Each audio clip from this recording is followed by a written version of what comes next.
जब आप किसी भी प्रश्न का जवाब ना देकर और दूसरों को गाली गलौज करना, धमकाना ये कार्य कर रहे हो, तो क्या ये दूसरे की लाइन को छोटा करना नहीं हो गया? आप मुझे बदनाम कर रहे हो, आचार्य नीलम बौद्ध जी को बदनाम करने का प्रयास कर रहे हो, क्या ये हमारी लाइन को छोटा करना नहीं हो गया? तो जो लोग इस वीडियो को देख रहे हैं, जो लोग मुझे सलाह देते हैं कि आप अपनी लाइन बड़ी करो, दूसरों की लाइन को छोटा करने का प्रयास मत करो, तो मैंने किसी की लाइन को छोटा करने का प्रयास नहीं कराया। अगर मेरी कही गई एक भी बात अगर झूठ निकले, तो मैं वास्तव में ये मान लूँगा कि हाँ, मैंने वास्तव में करुणाशील जी की खींची हुई लाइन को छोटा करने का प्रयास किया है। मैंने अपनी लाइन को बड़ा करने का प्रयास नहीं किया है। लेकिन साथियों, अगर मेरी बात सच है, तो क्या मुझे सच नहीं बोलना चाहिए? मैंने अगर कोई सच जाना और सच को बोलने की हिम्मत की, तो उससे जो है मैंने आपकी लाइन छोटी कैसे कर दी? बल्कि आप मेरी लाइन छोटी कर रहे हैं। कभी आदरणीय आचार्य नीलम बौद्ध जी को बीजेपी का, आरएसएस का घोषित करके करिए घोषित, कितना घोषित करेंगे? सभी लोग जानते हैं और सच्चाई के लिए वीडियो बना दिया गया है, प्रसारित कर दिया गया है। हमें किसी बात की कोई चिंता नहीं है। हमें कोई चुनाव नहीं लड़ना है, जनता में जो है हमें वोट मांगना है और जनता के वोट से मैं चुनाव जीतने की उम्मीद रखनी है, नहीं। अभी जो जनता भ्रम में पड़ जाएगी, हमें उसकी कोई चिंता नहीं है। जैसे कि कत्वान कठमुदरंग इव गप्पीनिया चिंचाय दुठवचनक जनकाय मध्य संतेन सोम विदिना जितवा मुनिंदो। शांति से, धैर्य से, सहनशीलता से जब कोई व्यक्ति परिस्थितियों का सामना करता है, तो उसके आए हुए संकट उसी तरह से गायब हो जाते हैं, दूर हो जाते हैं, जिस प्रकार से महाकारुण तथागत बुद्ध के समय में चिंता नाम का जो संकट उनके जीवन में आया था और वो दूर हो गया था। जय भीम। तो नमो साथियों। साथियों, यथा राजा तथा प्रजा, यानी कि जैसा राजा होगा वैसे ही प्रजा होगी। और इसका एक उदाहरण हमने इतिहास में भी देखा, सम्राट अशोक के रूप में। जब सम्राट अशोक का चित्त बुद्ध के धम्म से संस्कारित हो गया, तो उसने अपने सारे शासन में बौद्ध धर्म का प्रचार प्रसार करना शुरू कर दिया। उसका पूरा राज्य जो है बौद्धमय हो गया। बल्कि राज्य ही नहीं, राज्य के बाहर अनेक देशों में भगवान बुद्ध के धम्म का प्रचार करने के लिए अनेक धम्मदूत भेजे, जिन्होंने बाहर के देशों में भी धम्म का प्रचार किया। स्वयं अपने 2 बच्चे महेंद्र और संघमित्रा को जो है श्रीलंका भेजा, जिससे कि श्रीलंका में भी धम्म का प्रचार शुरू हो गया। और आज आप जानते हैं कि पूरा श्रीलंका बुद्धमय है। तो साथियों, यही कहावत जो है गुरुओं के ऊपर भी सटीक बैठती है। जैसा गुरु होगा वैसे ही चेले भी होंगे। जब गुरु जो है ईर्ष्या, द्वेष, घृणा, क्रोध से संस्कारित होगा, तो वह चेलों को जो है उसी प्रकार के संस्कार देगा ही देगा, वो क्योंकि उसके पास देने के लिए और अन्य कोई चीज़ें है नहीं। यही आजकल जो है हम देख रहे हैं सोशल मीडिया पर जो चल रहा है। ऐसा मैं क्यों कह रहा हूँ कि कहाँ पर ईर्ष्या देखी गई, कहाँ पर द्वेष देखा गया? साथियों, एक कथन तो मुझे आज तक याद है।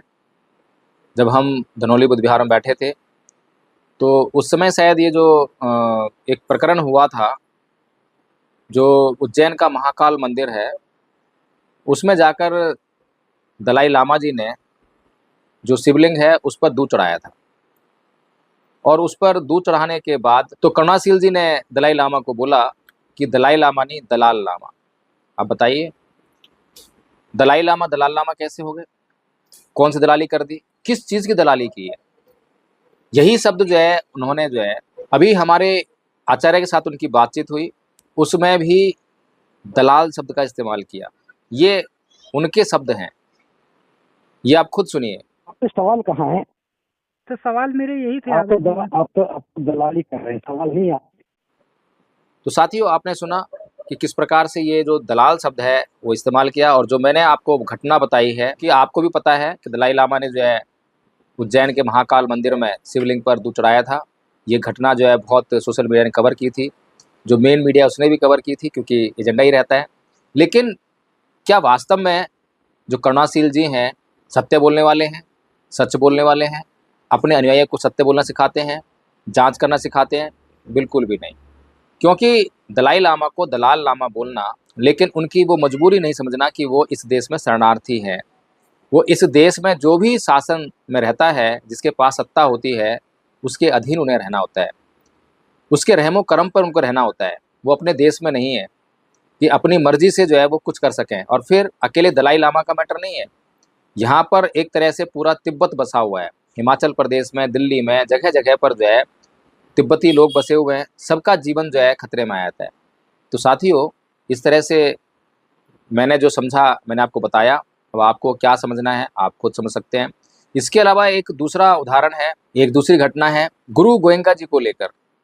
गुरु गोयनका जी के बारे में क्या कहते हैं कि सारी जिंदगी जो है उपासक बन के निकाल दी, गृहस्थ बने रहे और धम्म का इतना प्रचार करते हैं, लेकिन धम्म जानते नहीं है। भिक्खु कब बनेंगे, भिक्खु क्यों नहीं बने? तो यही कहानी जो है आजकल चल रही है कि एडवोकेट जय भीम प्रकाश जो है खुद भिक्खु क्यों नहीं बनता है। अरे भाई, अगर तुम भिक्खु बनकर भी धम्म नहीं समझ पा रहे हो, धम्म को धारण नहीं कर पा रहे हो, धम्म का आचरण नहीं कर पा रहे हो, दूसरों को धम्म निपटा पा रहे हो, आपसे तो लाख गुना मैं इस ड्रेस में अच्छा हूँ, गृहस्थ बढ़िया हूँ, जो धम्म को समझ रहा हूँ, धम्म को धारण कर रहा हूँ, धम्म को लोगों को बता रहा हूँ, धम्म को लोगों को सिखा रहा हूँ, उनकी ट्रेनिंग दे रहा हूँ। और मेरे धम्म के धारण करने का उदाहरण जो है आप लोग देख ही रहे हैं सोशल मीडिया पर, और जिस प्रकार से धम्मभूमि के लोग आकर जो है कोई कोर कसर नहीं छोड़ रहे हैं हमें बदनाम करने में, लेकिन उसके बावजूद चित्त में जरा सा भी कंपन नहीं है, जरा सी भी शिथिलता विचलन नहीं है। तो ये सब जो है धम्म को धारण करने के कारण है। मेरे ही नहीं बल्कि धम्मपद संघ के एक एक आचार्य, प्रत्येक आचार्य आपके लोगों को जवाब दे रहे हैं, आपके लोगों को धम्म सिखा रहे हैं, आप लोगों को धम्म बता रहे हैं कि आदरणीय जी ये जो भाषा है ये ठीक नहीं है। और फिर आप जो है दूसरों के ऊपर आरोप लगाकर, कुछ लोग बोलते हैं कि आप अपनी लाइन क्यों ना बड़े करते, आप जो धम्मभूमि की लाइन को छोटा कर रहे हो। अरे भाई, ये जो करुणाशील राहुल जी ने दो नहीं बल्कि जितने भी भिक्खु हैं पूरे देश में, हर एक भिक्खु की बुराई सुन लीजिए। हमने तो बहुत बुराइयां सुनी है।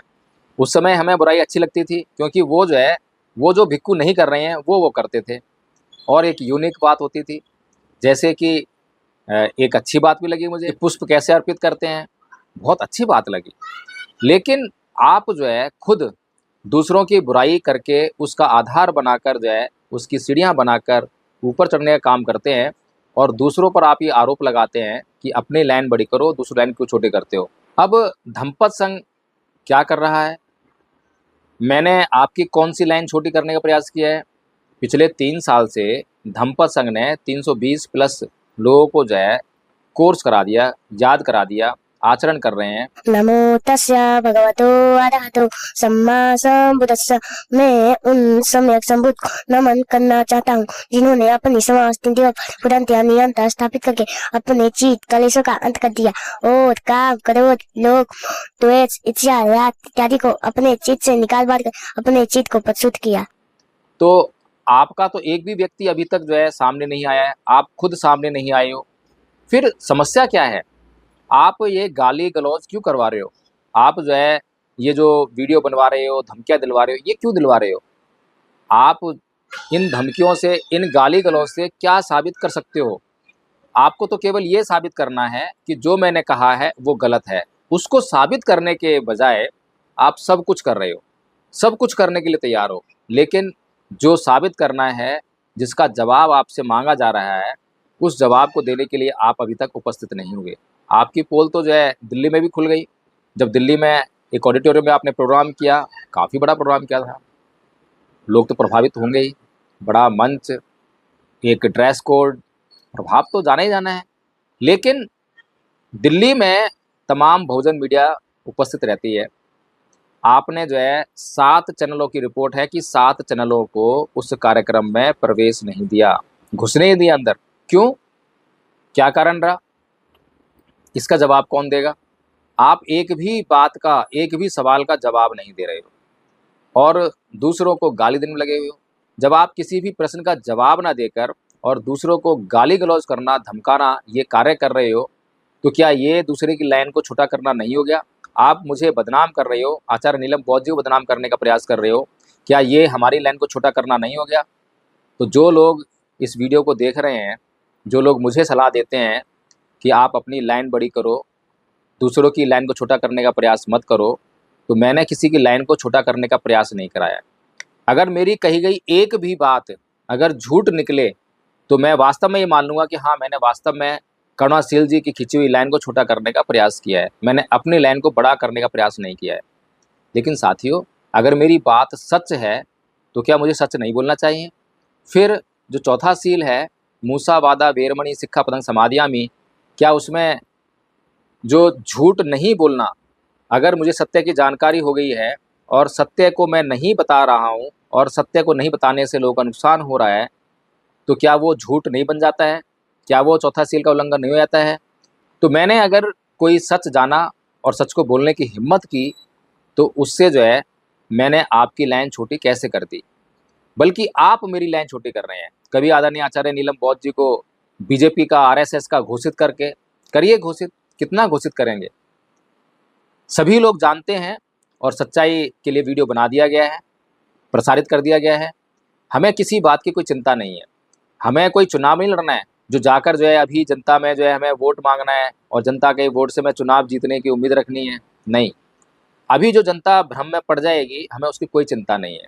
जैसे कि कत्वान कठमुदरंग इव गप्पिनिया चिंचाय दुठवचनक जनकाय मध्य संतेन सोम विदिना जितवा मुनिंदो। शांति से, धैर्य से, सहनशीलता से जब कोई व्यक्ति परिस्थितियों का सामना करता है, तो उसके आए हुए संकट उसी तरह से गायब हो जाते हैं, दूर हो जाते हैं, जिस प्रकार से महाकारुण तथागत बुद्ध के समय में चिंता नाम का जो संकट उनके जीवन में आया था और वो दूर हो गया था। तो हमारा जो कार्य है पूरी तरह से धम्म पर आधारित है। हमारे चित्त को, हमारी प्रतिष्ठा को आप छू भी नहीं सकते हैं, इस बात की मैं गारंटी दे रहा हूँ। और आपकी प्रतिष्ठा को किसी को धूमिल करने की कोई ज़रूरत नहीं है। धम्मभूमि को नष्ट करने की किसी को कोई ज़रूरत नहीं है। व्यक्ति स्वयं अपने कर्मों से नष्ट होता है। आपकी प्रतिष्ठा स्वयं आपके कर्मों से नष्ट हो रही है और ये सब कुछ जो है सोशल मीडिया पे चल रहा है। आपका जो सोशल मीडिया पे जो कुछ चल रहा है, उससे धम्मभूमि जो है अगर नष्ट होगी, तो उसका कारण एडवोकेट जय भीम प्रकाश या धम्म प्रसंग नहीं होगा, उसका कारण स्वयं धम्मभूमि होगी। तो इसलिए जो है समझदारी इसमें है कि अभी भी अगर आपको धम्म समझ में आता हो, धम्म के बारे में थोड़ी सी भी चिंता हो, तो उसको धारण करने का प्रयास कीजिए। क्योंकि भगवान बुद्ध ने कहा है कि पूर्व में किए गए पाप कर्मों को वर्तमान में किए गए पुण्य कर्म ढक लेते हैं। तो इसी प्रकार से आपने कोई भी पाप कर्म पूर्व में किया हो, लेकिन अगर अब भी आप जो है संयमित हो जाएं, सही रास्ते पे आ जाएं, अनुशासित हो जाएं, तो अब भी जो है आपके कर्म सुधर सकते हैं। लेकिन मुझे लगता है कि आपको जो है इन सलाहों को देना बेकार साबित हो रहा है। पिछले 18-20 दिन हो चुके हैं, लेकिन अभी तक आप लोगों ने इस बात की गंभीरता को नहीं समझा है कि ये बात कितनी गंभीर है। और आप यही प्रयास करते रहे हैं कि ये जो मुहिम शुरू की है ये ख़त्म हो जाए, ये कैसे भी वीडियो बनना बंद हो जाए। लेकिन मैं आपको बता दूं कि ये मुहिम अब बंद होने वाली नहीं है। ये मुहिम आपके जो ऑडियो जो प्रसारित किए गए हैं, लोगों ने जो व्हाट्सएप पर जो भेजे हैं, वो लोगों की जो पीड़ा है उसको बयां करती है। अगर आप लोगों के हृदय में होते तो कोई भी व्यक्ति उस ऑडियो को इस तरह से व्हाट्सएप ग्रुप पर नहीं भेजता। आपका पूर्व का ड्राइवर अगर आपसे संतुष्ट होता तो वो कभी भी इस ऑडियो को रिकॉर्ड करके जो है दूसरों को नहीं देता। आपकी खुद की पत्नी, उन्हें भी इस बात की चिंता होती और इस तरह की बातें जो हैं वो फ़ोन पर नहीं करती।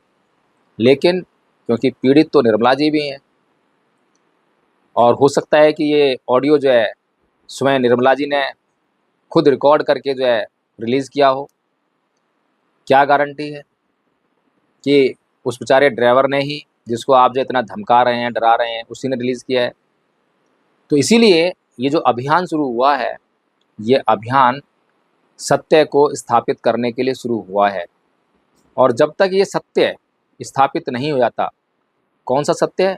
जो आपके ही बुद्धा अलंकार जी ने रहस्य उद्घाटित किया है कि आपने 2007 में उपसंपदा ली है और 2014 में आपने वीआरएस लिया है।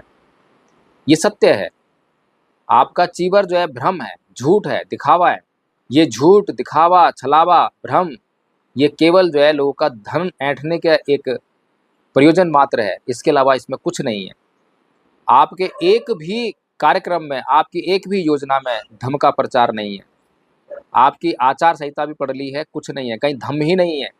जब आपको ऑथेंटिसिटी ही नहीं है उपासकों के लिए आचार संहिता लिखने की या आचार संहिता निर्धारित करने की, आचार संहिता कैसे निर्धारित की जाती है? एक आदमी बैठकर जो है टेबल पे और आचार संहिता के नियम लिख दे, उसे आचार संहिता कहते हैं।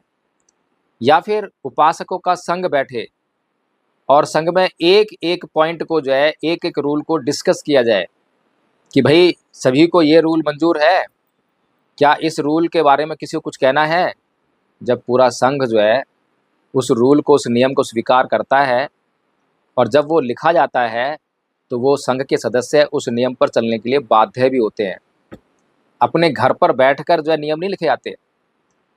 संविधान को लिखने का कार्य जो है ऑफिस में और घर में हुआ, लेकिन उसकी स्वीकृति जो है संविधान सभा ने दी। तमाम डिस्कशन के बाद हुई, एक एक आर्टिकल पर चर्चा हुई, लेकिन आपको कहाँ मतलब है धम्म से। मैंने पहले ही कहा है कि धम्म और विनय का कोई भी ऐसा नियम नहीं है जिसका उल्लंघन श्रद्धेय करुणाशील जी ने ना किया हो, धम्मभूमि ने ना किया हो और अब भी जारी है। और मैं इस रहस्य उद्घाटन के लिए और इस धम्म के धूमिल होने का जो कार्यक्रम चल रहा है, इसको रोकने के लिए जो है कटिबद्ध हूँ, प्रतिबद्ध हूँ। हो सकता है कि आप लोग मेरे ऊपर कोई हमला भी करा दें, कोई बड़ी बात नहीं है। मुझे सारी संभावनाएं पता है, लेकिन मुझे ये बात भी पता है कि अभी नहीं तो कभी नहीं। मुझे ये बात भी मालूम है कि पूरे देश में बहुत बड़े बड़े विद्वान हैं, बहुत बड़े बड़े बौद्ध विद्वान हैं, लेकिन कोई भी जो है इस प्रकार का कार्य नहीं कर रहा है, इस प्रकार का कार्य करने की हिम्मत नहीं कर रहा है। अगर मैंने ये कार्य करना शुरू कर दिया है, तमाम तरह का अपमान मैं झेल रहा हूँ। अपमान करने की आपकी सीमा है। आप महीना, 2 महीना, साल, 2 साल कितना अपमान करेंगे, करिए। मुझे आपके अपमान से कोई लेना देना नहीं है। तो इसीलिए साथियों, अगर आप सहमत हों तो कमेंट बॉक्स में ज़रूर लिखें, अपनी सहमति मुझे प्रदान करें। कार्य बहुत महत्वपूर्ण है। मैं हर प्रकार की जांच के लिए तैयार हूं, किसी भी प्रकार की जांच से कहीं भागने वाला नहीं हूं। सत्य सत्य रहेगा, झूठ का रहस्य उद्घाटन होकर रहेगा। तो साथियों, इस वीडियो को लाइक करें और शेयर करना ना भूलें। आपके शेयर करने से मुझे समर्थन मिलेगा, मुझे हौसला मिलेगा और मैं इस कार्य को अनवरत करता रहूँगा। जय भीम, नमस्कार साथियों।